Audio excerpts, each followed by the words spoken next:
Well, as the world aims to attain the United Nations Sustainable Development Goals, SDGs, in 2030, observers say Africa will have to step up its efforts to meet targets such as reducing maternal mortality and childhood death. According to UNICEF, Cameroon ranked 18th among the 20 countries in the world with the highest mortality for children under 5, and maternal mortality is alarmingly high.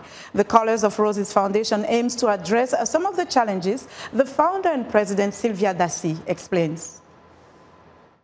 So we focus on maternal mortality, and we said we're going to contribute in reducing maternal mortality for Cameroon. So by the end of 2030, we see that there is a progress. How did we want to achieve that goal? We came up with 4 objectives. And the 4 objectives was, 1, to provide culturally competent education, to increase awareness of the importance of antenatal care within the community. 2 was to provide vitamin supplementation programs for mothers and children. So we're focusing on maternal and infant mortality to reduce it. And 3 was to provide resources to strengthen antenatal care. And 4 was to identify partners that we could work with to extend that services to our population.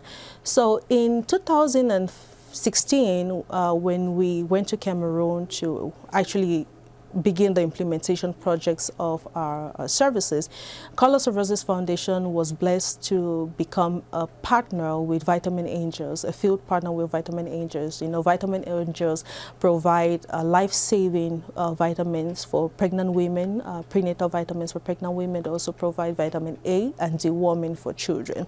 Let's talk about the health services where you reach out to communities, especially women and children, to improve their health, distributing vitamins. So tell us how all of this came about. So when we looked at maternal mortality from 2000, the trends in maternal mortality from 1990 to 2015, we looked at Cameroon, and we realized that the progress was not met at the end of the Millennium Development Goals. Yes, the progress was not met. So moving forward into the Sustainable Development Goals, the world is calling on reducing maternal mortality 70 per 100,000 lives birth. So we said, okay, we are going to identify this because women play a vital role in the community. But most importantly, pregnancy is one of the most vulnerable periods, within a woman's life. And when there is maternal mortality, that also has a ripple effect when it comes to development. If a woman dies, even if it's her first pregnancy or it's a second pregnancy, she leaves behind a community. Tell us about some of the impact that you've seen. We started small. Now we have expanded in 2 geographic regions in Cameroon, 2 health districts in Cameroon. And within the 2 health districts, we have expanded to about 20 zones, health zones.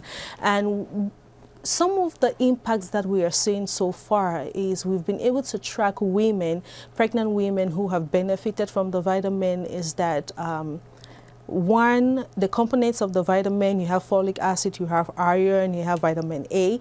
Women, based on their lab work, when they go for antenatals, those that had low blood count, their blood count is now back up, is back to normal. During pregnancy, especially during the first trimester and the second trimester, there's a lot of, appetite issues. Women are beginning to gain their appetite. So, but most importantly, we are fighting against low birth weight. We are fighting against, complications during pregnancy. We, through the vitamins, we hope to improve, the immune system of the mother when they're taking these vitamins. We are fighting against premature birth.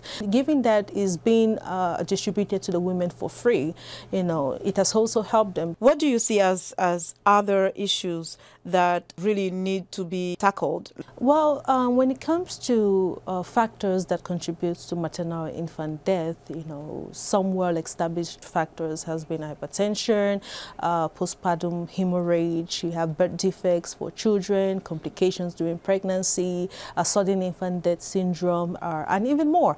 But these are factors that are common worldwide. But in Cameroon, for the past 2 years that we've been working, we have identified that poverty, especially in rural regions, transportation and access to health care for children One thing that we noticed was lack of neonatal intensive care unit. That's for preterm babies.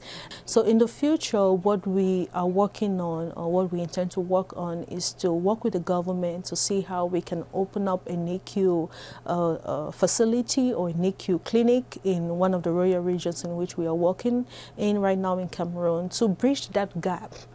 We identify needs based on the demand and a specific time within the country. And the population, we talk to the population, what are your challenges? Because they live in that community, they understand the challenges, you know, that they face. And by working with the population, we identify those challenges and we work together to bring sustainable solutions.